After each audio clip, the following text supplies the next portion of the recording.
تو سب سے پہلے شیطان چھوٹے بچے کی شکل میں آ کر سیدھا بغیر بسم اللہ کے اس کے گنچے میں، اس کے تھالے میں ہاتھ ڈلوا دیتا ہے۔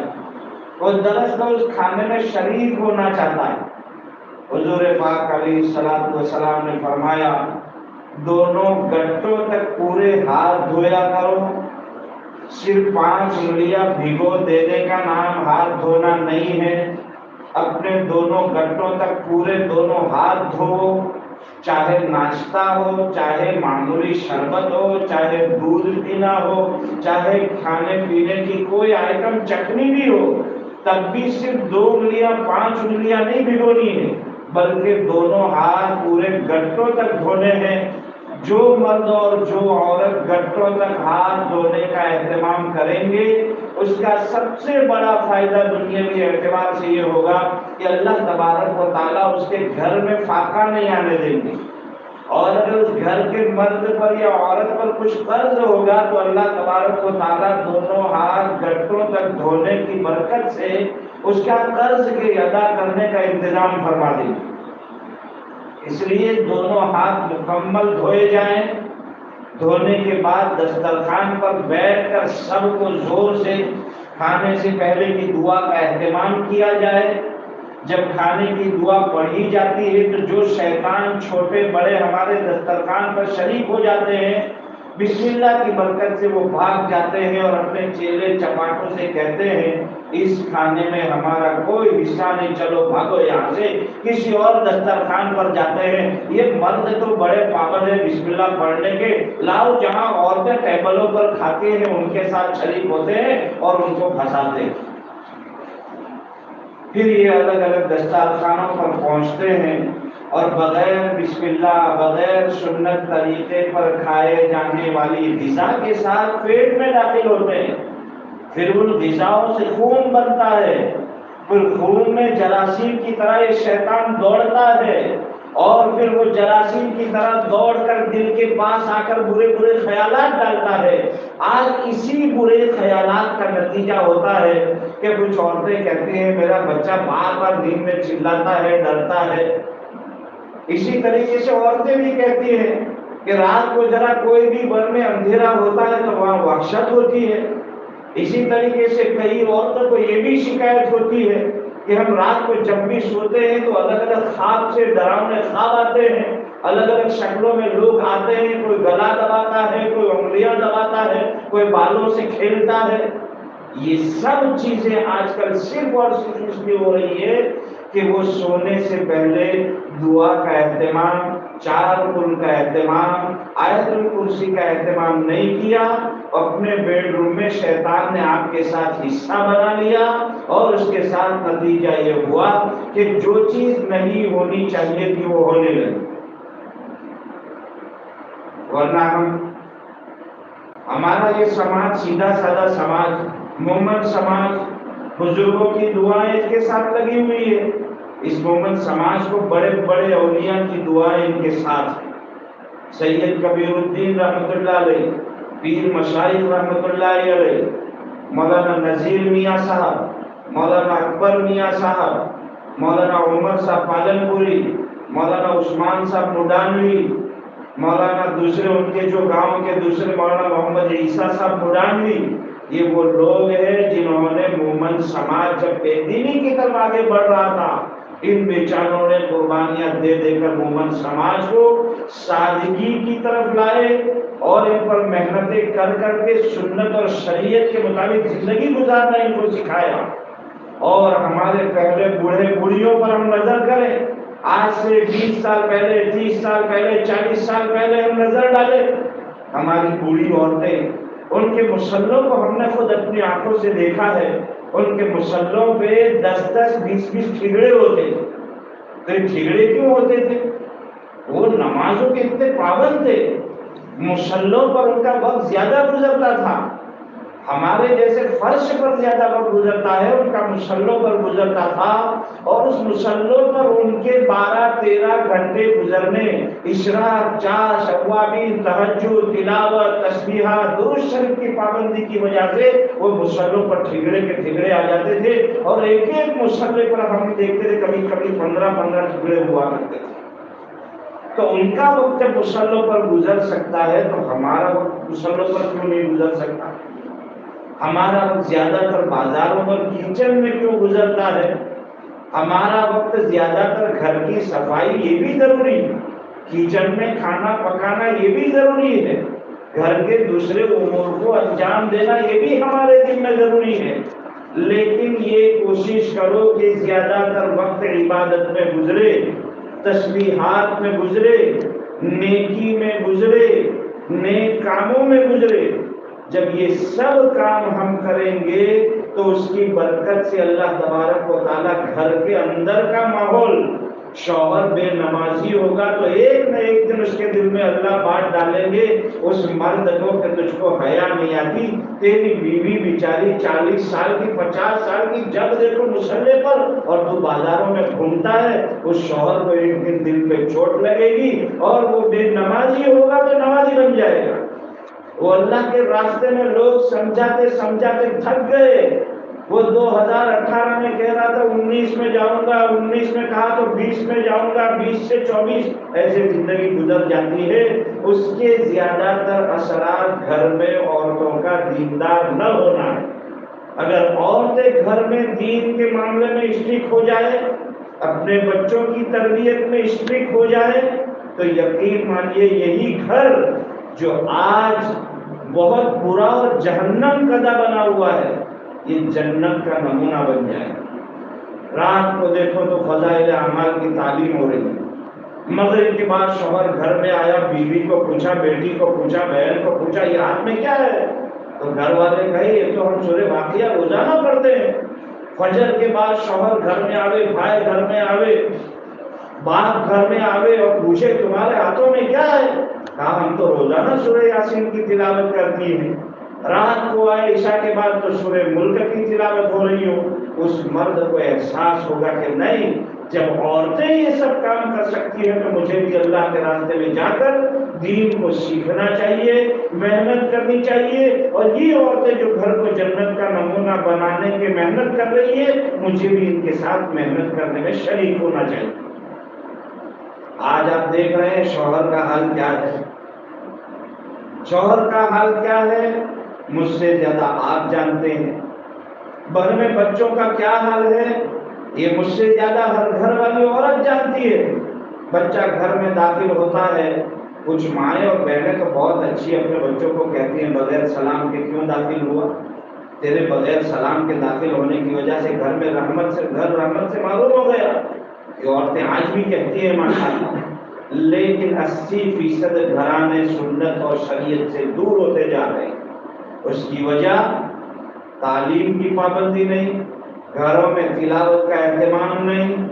زیادہ تر بڑے سے بڑا چھوٹے سے چھوٹا سب کے ساتھ موبائل، اور ایک ایسی مصیبت لگی ہوئی ہے جس نے پورے سماج کا ستیہ ناش کر رکھا ہے۔ اس لیے اگر کتابوں میں لکھا ہے عورت یہ ٹھان لے کہ مجھے اپنے گھر کے نظام کو سدھارنا ہے تو عورت کے لیے زیادہ آسان ہے مرد کے مقابلے۔ عورت اگر کسی چیز کے بارے میں ٹھان لے کہ یہ میرے گھر میں ہونا ہے تو ہونا ہے اور یہ نہیں ہوگا تو نہیں ہوگا، لیکن جب عورت نہیں ٹھانتی تو پھر موبائل بھی آتے ہیں، گھر میں خرافات بھی آتی ہے، گھر میں بدعت بھی داخل ہوتی ہے، گھر میں فیشن بھی داخل ہوتی ہے، اسی طریقے سے برے برے لباس گھر میں آتے ہیں۔ اور جب عورت نیک ہوتی ہے، صالح ہوتی ہے، اللہ سے ڈرنے والی ہوتی ہے، اس کے دل میں یہ بات بیٹھی ہوئی ہے کہ 60-70 سالہ زندگی تو ویسے گزر جائے گی، اصل تو قبر کی زندگی، قبر روزانہ ایک دن مجھے اور آپ کو جانا ہے اور اس قبر میں لیٹنا ہے، لوگ اس وقت وہاں پر چھوڑ کر چلے جائیں گے۔ یہ جتنی محبت کے دعوے کرنے والی عورتیں پاس میں بیٹھتی ہیں اور رات دن غیبتوں اور دوسری الٹی سلٹی حرکتوں میں ساتھ دیتی ہیں، یہ سب اس وقت آپ اکیلی رہ جاؤ گی اور قبر میں صرف آپ کو اپنی قبر میں اکیلے جانا ہے، آپ کو اپنی قبر اور اعمال کے بارے میں خود جواب دینا ہے۔ اس وقت آپ ان سہیلیوں کو ڈھونڈو گی کوئی نظر نہیں آئے گا، آپ کی قبر میں آپ کو اکیلے سوال کرنا ہے، اکیلے سونا ہے اور اکیلے سوال کا جواب دینا ہے۔ اس وقت ہم جن کے ساتھ یہ خرافات مچا رہے تھے، گلیوں میں دروازوں پر بیٹھ کر سہیلیوں کو جمع کر کے گپے ہانک رہے تھے، اس وقت یہ سب کے سب جدا ہو جائیں گے۔ اس لیے کسی بھی کام کو کرنے سے پہلے سوچ لیا کرو کہ دنیا میں 40-50 سال، زیادہ سے زیادہ 60-70 سال رہنا ہے، لیکن قبر میں ہزاروں سال سونا ہے۔ اور اگر اچھے اعمال رہے تو بہت اچھا، اور اگر برے اعمال رہے تو وہی پھر سانپ، وہی پھر ڈسنے والے بچھو، اور وہاں پر نہ جانے خدا کی طرف سے ہونے والا عذاب، اور یہی قبر جس کو کئی لوگوں نے محبت سے آپ کو اس قبر کے حوالے کیا تھا، یہ جہنم کا انگارہ نہ بن جائے۔ وہاں قبر کے فرشتے آپ سے یہ کہیں کہ دنیاوی زندگی میں فیشن سے منع کیا، مغربی تہذیب سے تم کو منع کیا تھا،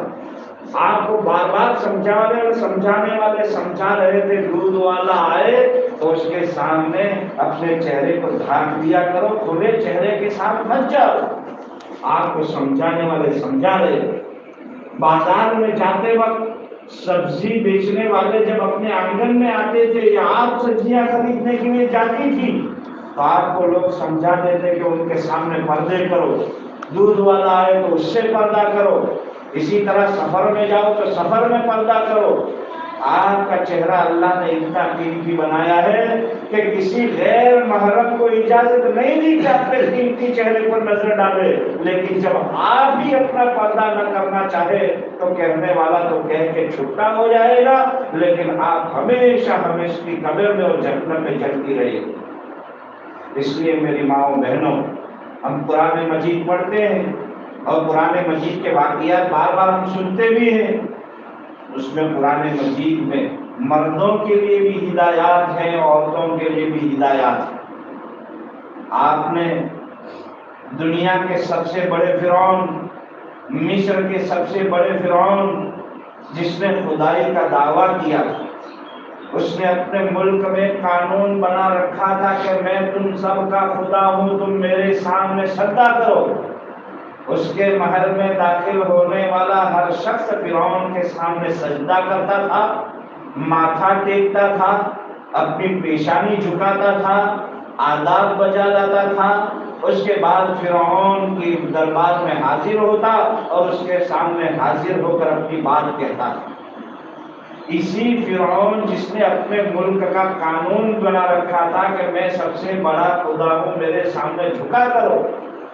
اور سب کو اعلان کر دیا تھا کہ دیکھو موسیٰ علیہ السلام جو اللہ کا پیغام لے کر مصر میں الگ الگ گھروں میں پہنچا رہے ہیں، ایسی محنتیں کرو کہ موسیٰ علیہ السلام بھی غائب ہو جائے اور ان کا دین بھی ختم ہو جائے۔ یہ فرعون کی کوشش تھی اور محنت تھی، اس نے پورے ملک میں اعلان کر دیا کہ موسیٰ کا دین ملک مصر میں گھسنے نہ پائے۔ لیکن اللہ تبارک و تعالیٰ جب کسی متکبر اور گھمنڈی کے گھمنڈ کو توڑنا چاہتے ہیں تو اللہ تبارک و تعالیٰ اپنی طاقت کا استعمال فرماتے ہیں۔ انہی کی بیوی فرعون کی بیوی حضرت آسیہ حضرت موسیٰ علیہ السلام کے لائے ہوئے دین سے متاثر ہو جاتی ہے، کلمہ پڑھ لیتی ہے۔ فرعون جو پورے ملک میں ادھم مچاتا پھر رہا تھا، اعلان کرتا پھر رہا تھا کہ مصر میں موسیٰ کا کلمہ نہیں چلے گا، اللہ نے اس فرعون کے گھمنڈ کو توڑنے کے لیے آسیہ کے دل میں ایمان کا بیج بو دیا۔ گویا وہ ایمان مصر میں جو کیا داخل ہوتا، اس کے بیڈ روم کے اندر، اس کے گھر کے اندر حضرت عائشہ کی شکل میں داخل ہو گیا۔ فرعون کو پتہ چلا، اس نے حضرت آسیہ علیہ السلام کو بلایا اور کہا میں نے سنا ہے کہ تم موسیٰ کے رب پر ایمان لا چکی ہو، کیا یہ بات صحیح ہے؟ حضرت آسیہ نے بے جھجک کہا بالکل صحیح ہے، میں ایمان لا چکی ہوں موسیٰ اور اس کے رب پر۔ فرعون غصے ہو گیا اور اس نے فزیکلی ٹارچر کرنا شروع کیا۔ ایک کمرے کے اندر حضرت آسیہ کو بند کر دیا اور جتنے خدمت کرنے والے اور خدمت کرنے والیاں جو تھی ان کو کہا کہ اس کو پانی کا ایک گھونٹ اور کھانے کا ایک لقمہ نہ دیا جائے۔ بھوک پیاس کے عذاب سے اس کو ستانا چاہا، اور اس کے ساتھ ساتھ جس گھر میں حضرت آسیہ کو رکھا تھا، جہاں کھانا بند پانی بند، پھر تھوڑی دیر کے بعد بھوک اور پیاس سے وہ یہ سمجھتا کہ تڑپ رہی ہوگی، اب مان جائے گی، تھوڑی دیر میں 5-6 گھنٹوں کے بعد آ کر پوچھتا کہ اب بھی اپنے عقیدے پر قائم ہو یا پھر بھوک پیاس برداشت کرنے پر تیار ہو۔ پھر حضرت آسیہ کہتی کہ میں ایسے رب پر ایمان لا چکی ہوں کہ اب اس سے ہٹنا ناممکن ہے، تو اس سے جو ہو سکے کر لے۔ فرعون نے سنا تو اس نے دوسری سزائیں شروع کر دی اور جلادوں کو کہا وہاں پر پرانی سنگرہالیہ سے بڑے بڑے سانپ لائے جائے، زہریلے بچھو لائے جائے اور حضرت آسیہ کے کمرے میں چھوڑے جائے۔ سانپ چھوڑے گئے، بچھو چھوڑے گئے، بھوکے کتے چھوڑے گئے، یہ سمجھ کر کے بھوکے کتے 5 منٹ میں حضرت آسیہ کو نوچ ڈالیں گے اور ٹکا بوٹی کر دیں گے۔ لیکن اللہ کی طرف معاملہ کچھ اور ہوتا ہے۔ اللہ تبارک و تعالیٰ جب اپنے بندوں اور بندیوں کو جو اپنے ایمان اور سنت اور شریعت پر چلنے کی پابند ہوتی ہے،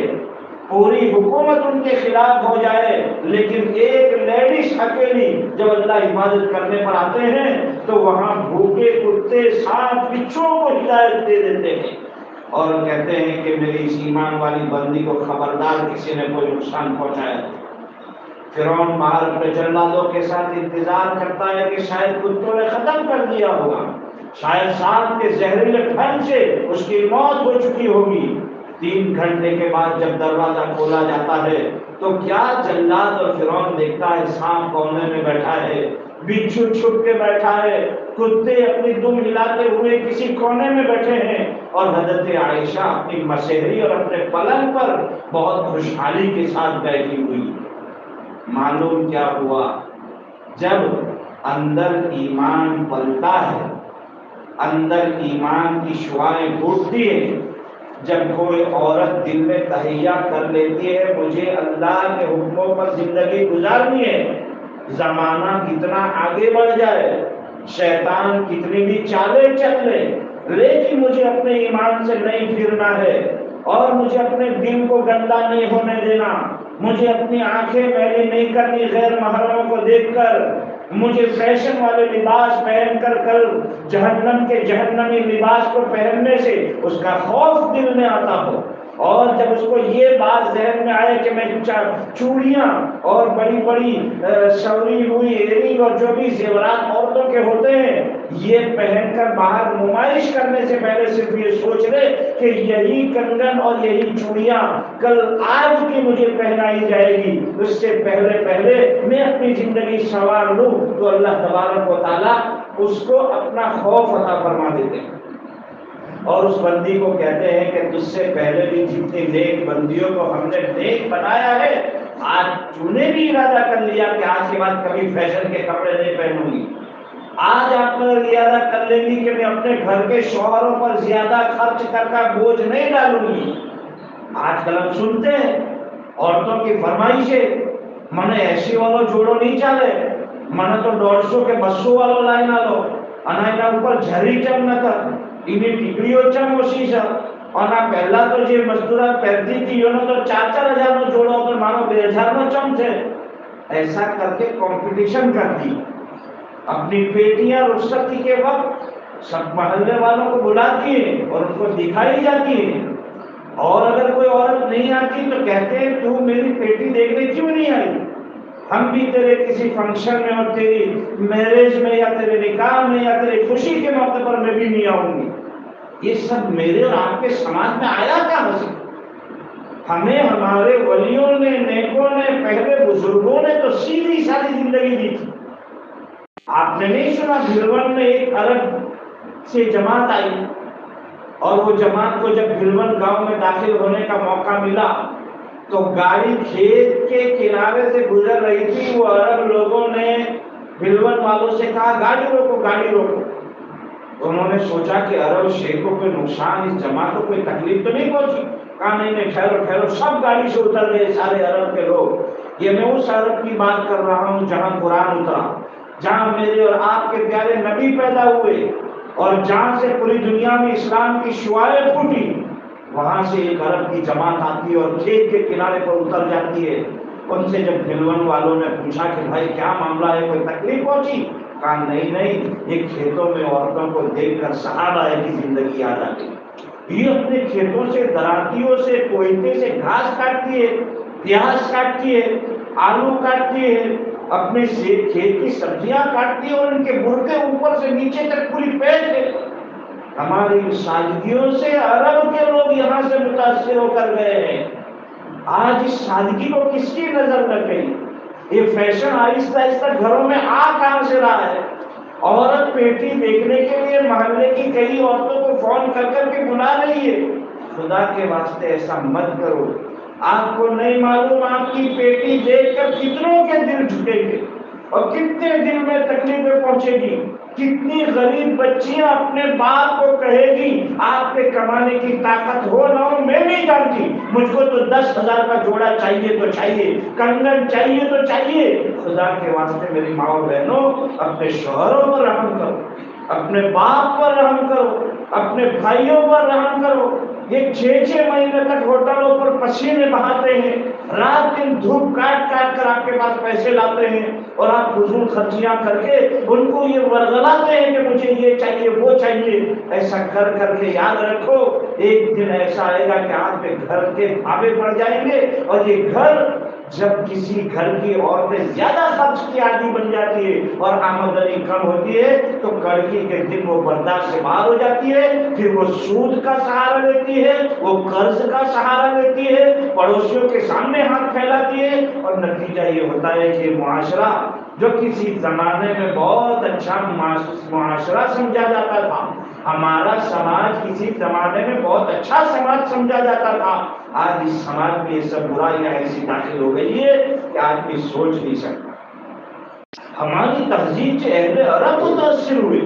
اور اہل عرب سے ایران، عراق، شام، یمن، فلسطین، حجاز، اندلس، یہ سارے اہل عرب کے فتح کیے ہوئے علاقے ہیں، لیکن یہ اہل عرب ہندوستان میں اور ہمارے مومن سماج میں اور ہمارے علاقے پالنپور میں آ کر اتنے متاثر ہوتے ہیں۔ یہ میری ماں اور بہنوں مردوں سے متاثر اتنے نہیں ہوئے جتنے عورتوں سے متاثر ہوئے، اور پھر اپنے عرب کنٹری میں جا کر انہوں نے اپنے تاثرات پیش کیے کہ اسلام اور صحابہ کا زمانہ دیکھنا ہو تو پالنپور میں چلے جاؤ۔ میری ماں اور بہنوں، آپ کے تذکرے اور آپ کے چرچے سرزمین عرب میں ہو رہے ہیں، اور صرف سرزمین عرب میں صرف اس لیے ہو رہے ہیں کہ آپ کا لباس سادہ تھا،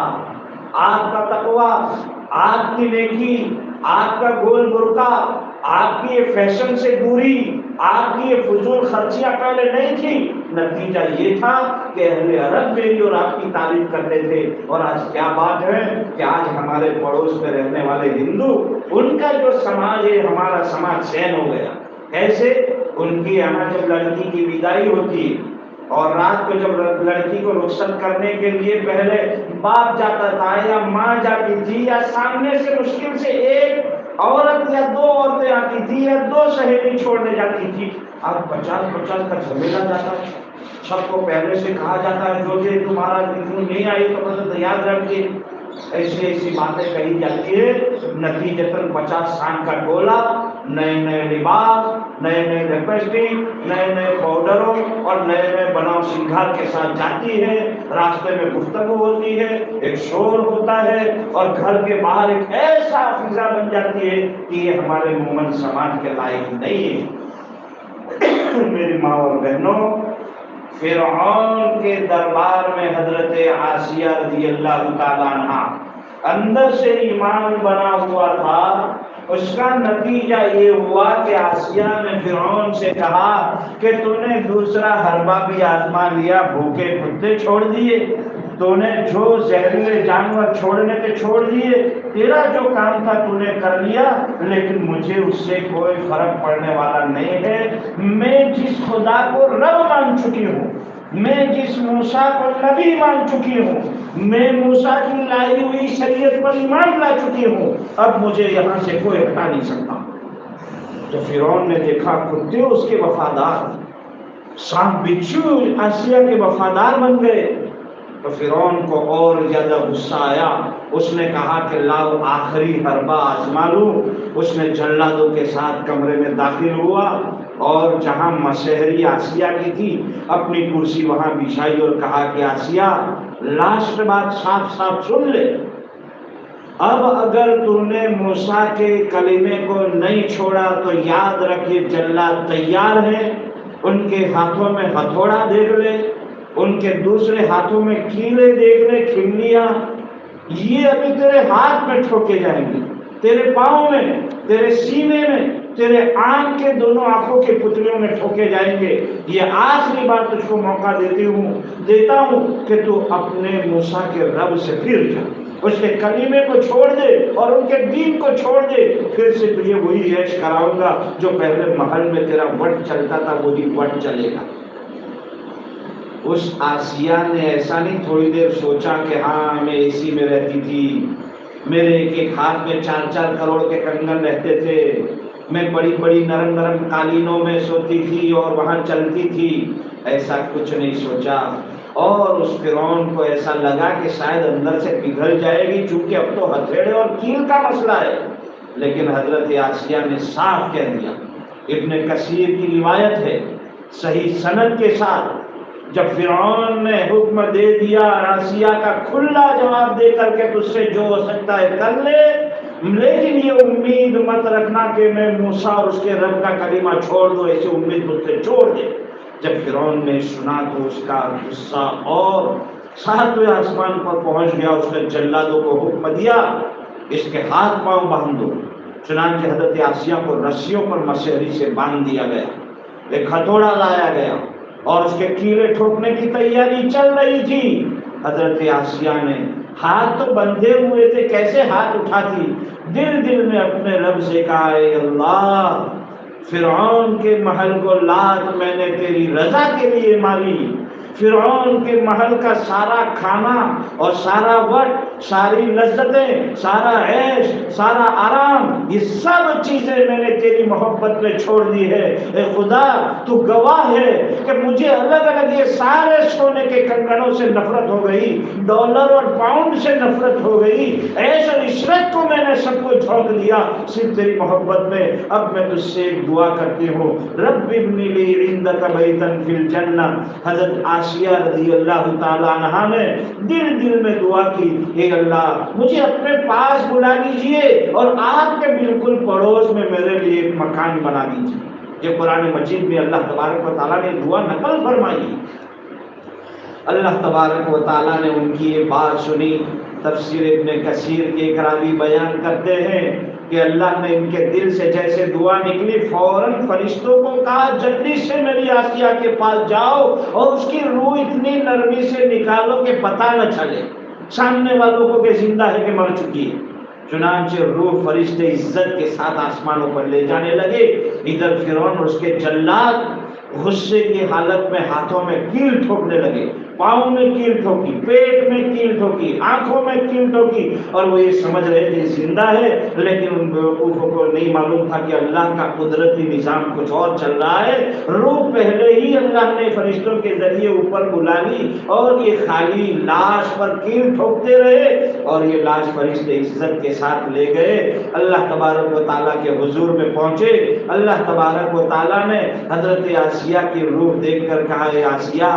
تجھے تیرے کسی دکھ کو بتانے کی ضرورت نہیں, تیرے ساتھ زمین پر کیا کیا معاملہ ہوا ہے, تجھے کتنے گھنٹوں بھوکا رکھا گیا, پیاسا رکھا گیا, شیر چھوڑے گئے, کتے چھوڑے گئے, سانپ بچھو چھوڑے گئے, یہ سب منظر ہم نے دیکھا ہے. دیکھو دنیا میں, پوری دنیا میں سب سے برا شوہر فرعون دنیا میں ہم نے تیرے لیے مقرر کیا تھا, اب ہم دنیا میں سب سے اچھے شوہر کے ساتھ تمہارا نکاح کر دیتے ہیں. چنانچہ حضور پاک علیہ الصلوۃ والسلام فرماتے ہیں کل قیامت کے دن آسیہ میری سوتن ہوگی. ایک شوہر کی کئی بیویاں ہوں تو ان بیویوں کو آپس میں سوتن کہتے ہیں. چنانچہ حضرت آسیہ دنیا میں بھلے فرعون کی بیوی ہے لیکن آخرت میں اللہ کے رسول صلی اللہ علیہ وسلم کی بیوی بن کر رہی. میری ماں اور بہنوں, یہ عزت کیوں ملی, اللہ کے یہاں مقام کیوں ملا؟ اللہ نے اپنے پڑوس میں ان کو اپنا مکان بتا دیا. فرشتے کے ذریعے آسانی کے ساتھ روح نکالی گئی، وہ بے جان لاش پر کیل ٹھوکتے رہے، یہ اندر کے ایمان کی بنیاد پر کہ انہوں نے فرعون سے کہا تھا تجھے جو کرنا ہے کر لے، لیکن میرے ایمان میں کوئی آنچ نہیں آ سکتی۔ میری ماں اور بہنوں، یہ 40 سالہ زندگی، یہ 30 سالہ زندگی میری اور آپ کی ایسی ہی گزر جائے گی، لیکن کہیں ایسا نہ ہو کہ ہمارے دل کے ڈاگے بازو میں بیٹھا شیطان الگ الگ وسوسے ڈال کر نہ ہمیں دنیا کا رکھے نہ آخرت کا رکھے۔ اپنے آپ کو سنبھالو، اپنے گھر والوں کو سنبھالو، اپنے گھر میں دین کا ماحول بناؤ، اور یہ جو چھوٹی موٹی بدعتیں ابھی داخل ہوئی ہے، الحمدللہ ویسے ہمارا سماج دنیا کے سماج کے مقابلے میں ابھی اتنا خرافات میں مبتلا نہیں ہوا، لیکن چھوٹی موٹی بیماریاں جب آتی ہے اور اس کو ختم کرنے کی کوشش نہیں کی جاتی تو معاملہ آگے بڑھ جاتا ہے۔ اس لیے ابھی معاملہ آگے بڑھا نہیں ہے۔ ہم نے دنیا والوں کی شادیاں دیکھی ہے، ہم بمبئی میں، ہم گوا میں، کئی جگہوں پر ہمارا شادیوں میں جانا ہوتا ہے، اللہ کی پناہ اتنی خرافات ہوتی ہے، ہمارا محمد سماج کو اللہ نے اس سے بچا رکھا ہے۔ اس لیے ہمیں اپنی سادگیوں پر پھر سے واپس لوٹ آنا ہے، اور جن امریکہ اور جن یہودیوں کے لائی ہوئی فیشن کے پیچھے ہم بھاگ رہے ہیں، اگر ان کی داستان سنانے کا وقت ہوتا تو میں وہ بھی سناتا کہ جن لوگوں نے یہ فیشن نکالی ہے، اور جو لوگ موبائل بنانے والے ہیں، اور جو لوگ ان تہذیبوں کو ایجاد کرتے ہیں، یہ سب کے سب اگر ان کے گھر والوں کا جائزہ لیا جائے، جیسے مثال کے طور پر ہم نے ایک انٹرویو سنا موبائل میں کہ جس نے سب سے بڑا موبائل لانچ کیا، اس کے جس نے بنایا، اس بنانے والے سے پوچھا گیا کہ بھائی یہ موبائل جو بنایا گیا ہے 2 لاکھ 5 لاکھ کا، تو تمہارے گھر کے ہر فرد یہ بڑا بڑا موبائل استعمال کرتے ہیں؟ تو بنانے والی کمپنی کا سب سے بڑا جو مینیجر تھا اس نے کہا میں نے خود بنایا ہے، لیکن میرے گھر میں 18-16 افراد ہیں، ایک آدمی کے ہاتھ میں تم کو A+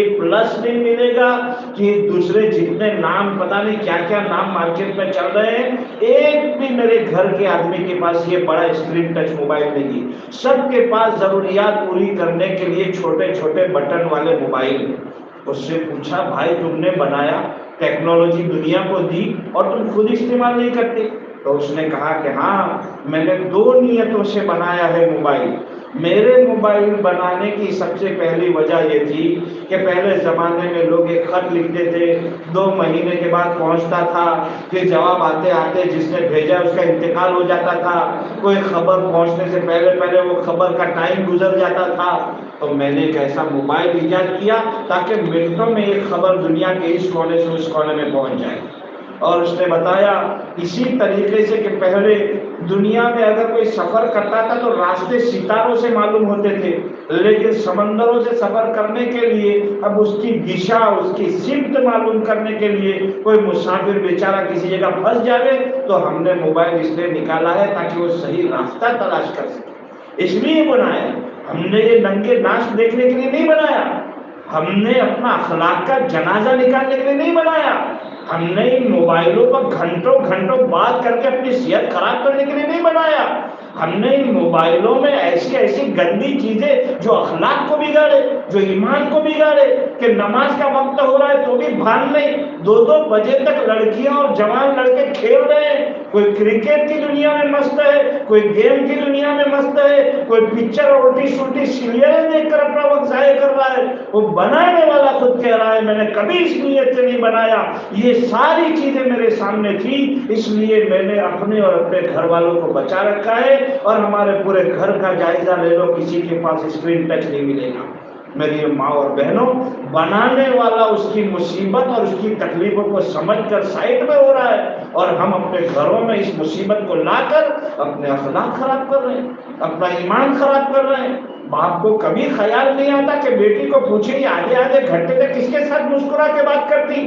یہ بار بار کس کے میسج آ رہے ہیں۔ ماں کبھی اپنی بھابھی کو نہیں پوچھتی، اپنی بیٹیوں کو نہیں پوچھتی، اسی طریقے سے اس کے ماتحت میں جتنے ذمہ دار ان سے پوچھو تو صحیح کہ موبائل میں بار بار کال کس کے آتے ہیں. یہ واٹس ایپ گروپ جو اٹینڈ کیا اس میں نوجوان لڑکے کتنے ہیں. تیرے لیے تو ماموزاد سے پردہ ہے، خالازاد سے پردہ ہے، پھوپھیزاد سے پردہ ہے، یہ سب نامحرم ہے. پھر تو نے ان کا نمبر اٹینڈ کیسے کیا؟ تیرے موبائل میں آیا کیسے؟ میری ماں اور بہنوں، یہ آپ کی چھوٹی موٹی ڈانٹ یقین مانیے کل کو آپ کے بچوں کے منہ سے کلمہ جاری کروا دی.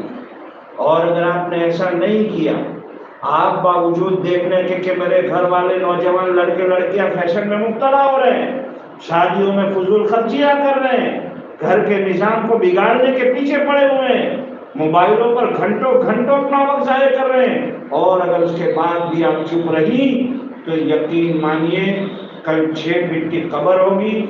وہاں پر فرشتہ مقرر ہوگا، وہ وہاں بالوں سے پکڑے گا اور پوچھا جائے گا تمہیں اولاد دی تھی، تمہیں کتنی دنیا میں عورتیں کی، 20 سال تک ہم نے ان کو اولادیں نہیں دی، تم نے جب نکاح کیا اور سردے میں جا کر تم نے کسی ولی سے دعا کروائی، ہم نے تمہیں اولاد دی، تم نے اولاد کا یہی حق ادا کیا.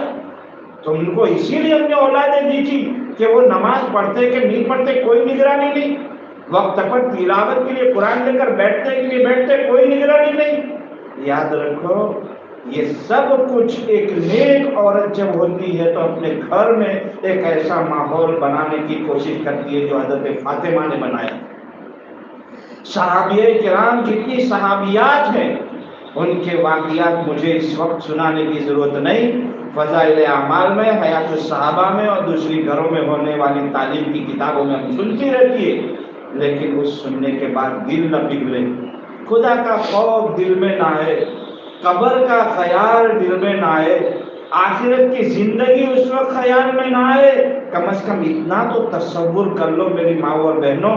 کہ ہم جب بچے کو اسکول بھیجتے ہیں تو ہماری کوششیں یہ ہوتی ہے میرا بچہ پہلا نمبر لا دے. تو کم از کم یہ بھی تو سوچو خدا کے دربار میں جب حساب کتاب شروع ہو تو میرے اور میرے گھر والوں کا پہلا نمبر آئے. یہ کیا کہ ان کو اخلاق کی برائیوں کی طرف دیکھنے کے باوجود بھی خیال نہیں آتا. اس لیے میری ماں اور بہنوں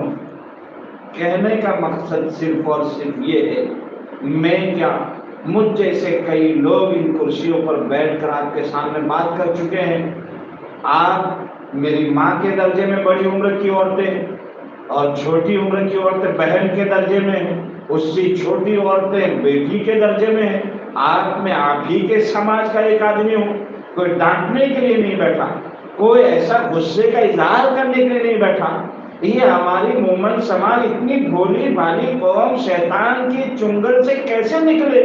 ایک دل میں کڑھن ہے، ایک دل میں درد ہے، آپ کی محبت میں یہ سب باتیں کہی جا رہی ہے اور حدیث اور قرآن کی روشنی میں آپ کو سمجھائی جا رہی ہے. اب اس میں سے کچھ لوگ ایسے ہوتے ہیں کہ ایسے بولنے والے تو بہت آئیں گے، اپنے کو لائف اسٹائل نہیں بدلنی ہے، یہ قیامت قبر یہ مولویوں کا کام ہی ہے. یاد رکھو اگر ایسا سوچ کر دامن جھاڑ کر یہاں سے چلی جاؤ گی تو کہنے والا تو کہہ کر چلا جائے گا، لیکن اس کے بعد کی زندگی آپ کی جو گزرے گی اس میں برکت نہیں ہوگی. دین کے پر چلنے کا شوق اللہ ختم کر دیں گے، سنتوں پر چلنے کا جذبہ اللہ ختم کر دیں گے. اور اگر آج یہ تہیہ کر کے اٹھو گی کہ نہیں اپنے آپ کو اندر سے بدلنا ہے، خود کو بدلنا ہے، اولاد میں دین لانا ہے، گھر کو بدلنا ہے، سماج کو بدلنا ہے، سماج میں موجود برائیوں کو ختم کرنے میں مجھے اپنے آپ کو پیش کرنا ہے، تو یقین مانیے یہ جو ہمارے گھر ساس بہو کی تو میں جہنم بنے ہوئے ہیں نا. آج ہم کیا دیکھتے، ایک ساس کے گھر میں کوئی نئی بیٹی آتی ہے تو ہونا تو کیا چاہیے تھا کہ وہ بہو کہتی بیٹی آج میری اب تک 2 بیٹیاں تھی، آج تو میری تیسری بیٹی ہے، کوئی فکر مت کرنا یہ تیرا گھر ہے، یہاں تجھ سے ٹوٹ پھوٹ ہو جائے گا تو میں کچھ نہیں بولوں گی، یا تجھ سے کوئی اخلاقی ایسی بات ہو گئی تو جیسے اپنی بیٹیوں کو سمجھاتی ہوں تو میری تیسری بیٹی ہے تو فکر مت کرنا. اس کے سر پر ہاتھ رکھ کے 2-4 باتیں نرمی سے کرے. اور بیٹی جو نئی گھر میں آ رہی ہے وہ اپنے آنے والی ساس کو کہے اب تک آپ کی 2 بیٹیاں تھی، آج سے مجھے تیسری گننا، آپ کو آج بیماری پر دوائی نہیں کھلاؤں گی، آپ کو کوئی تکلیف ہو تو اپنی بیٹیوں کو، حقیقی بیٹیوں کو بعد میں یاد کرنا، پہلے مجھے آواز دینا۔ آپ کو کھانے کو جو دل کرے آپ مجھ کو کہنا، میں خوش دلی سے آپ کی خدمت کرنے کے لیے تیار ہوں۔ جو ساس اور بہو آپس میں مل کر سمجھوتے کے ساتھ یہ 6x10 کا گھر نہیں چلا سکتے تو وہ آگے چل کر پورے معاشرے اور سماج کے نظام کو کیسے سنبھال سکتے؟ اس لیے میری ماں اور بہنوں، کہنے کو تو بہت کچھ، بس ہمیں یہ سوچنا ہے کہ یہ دنیاوی زندگی کسی طریقے سے ختم ہو جائے گی اور وہ آخرت کی زندگی، وہاں سوال ہوگا سانس سے۔ سچ سچ بتا، تو نے آنے والی بیٹی کی اتنی قربانیاں دے کر آئی تھی، تو نے اس کے ساتھ یہ زخم کیوں دیا؟ ایک پیالے کے ٹوٹنے پر تو نے اتنا واویلا کیوں مچایا؟ پورے محلے میں جا کے لوگوں کو کہتی پھرتی تھی، آئی آئی تار نے مارا گھر میں ہو مڑی جی سے، آئی آئی تار نے مارا گھر میں برکت اٹھی جی سے۔ ایسا بول بول کے اتنا مینٹلی ٹارچر کر دیتے ہیں کہ وہ لڑکی چھٹکارے میں اب چاہتی ہے کہ اللہ، میں اپنے باپ کو چھوڑ کے آئی، میں اپنی ماں کو چھوڑ کے آئی، میرا بھائی میری بہن مجھے سینے سے لگا کے چھوڑنے کو تیار نہیں تھے، میں دل پر پتھر رکھ کر میری سانس کی آئی، یہ سانس تو اس سے بھی زیادہ جنگلات نکلی۔ اور پھر وہ اپنے شوہر سے کہتی ہے بھاڑ میں جائے تیری ماں، چل اپنے دونوں الگ رہتے ہیں۔ پھر وہ سانس کہتی ہے کہ یار یہ مجھ سے کیا ہو گیا؟ اس لیے سمجھوتے کے ساتھ سماج کو چلاؤ۔ شوہر سانس کو چاہیے بیوی اپنی بہو کو سنبھالے، اور بہو کو چاہیے کہ ماں کا درجہ دے کر اپنی سانس کو سنبھالے۔ اور بیچارے ان دونوں کے چکر میں وہ باہر سے کنٹالا ہوا آدمی 8 گھنٹے کے بعد آتا ہے، ان کی طوطے میں سن کے وہ باہر بھاگ جاتا ہے، یا بیچارہ ایسا پیس جاتا ہے۔ آپ تو آپس میں لڑ لیتے ہو، لیکن شوہر پر بعض لوگ کتنی باتیں کرتے ہیں، اس بیچارے کو کتنا ذلیل کرتے ہیں، آپ کو نہیں معلوم ہے؟ خدا کے واسطے یہ سب چیزیں اس مومن سماج میں کہاں سے آئی ہیں؟ اگر مان لو آئی بھی ہے تو ایسا نہیں ہے چوہے مارنے کی دوا مارکیٹ میں آ گئی، چونٹی مارنے کی دوا مارکیٹ میں آ گئی، تو یہ جراثیم جو ہمارے یہاں آ رہے ہیں ان کو مارنے کی دوا یہ ہے ہم اچھے اخلاق پیدا کریں، اپنے دل کو وسیع کریں، اللہ سے مانگے اللہ میرے گھر کو پھر سے جنت کا نمونہ بنا دے۔ اور پھر بہوؤں کو آج سے میں بیٹی سمجھوں گی، اور بیٹی بہو کو چاہیے کہ اپنی ساس کو ماں سمجھے گی، ایک دوسرے کے حقوق ادا کریں گے، اور اپنی پرسنل زندگی،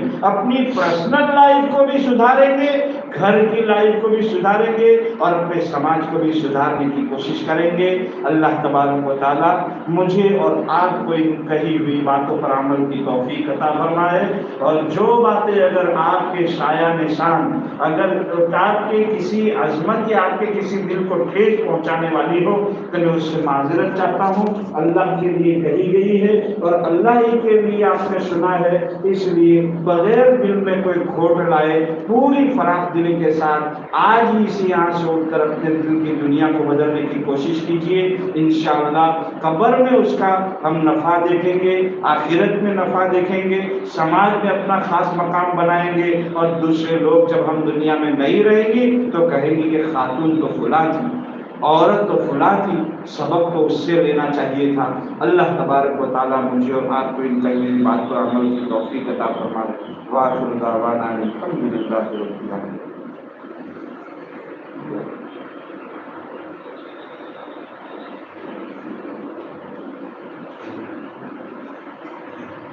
الحمد للہ رب العالمین،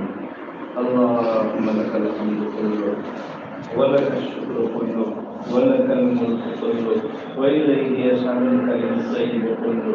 اللہم لا احصی ثناء علیک انت کما اثنیت علی نفسک، ربنا آتنا فی الدنیا حسنہ وفی الآخرۃ حسنہ وقنا عذاب النار، ربنا لا تزغ قلوبنا ربنا لا تزغ قلوبنا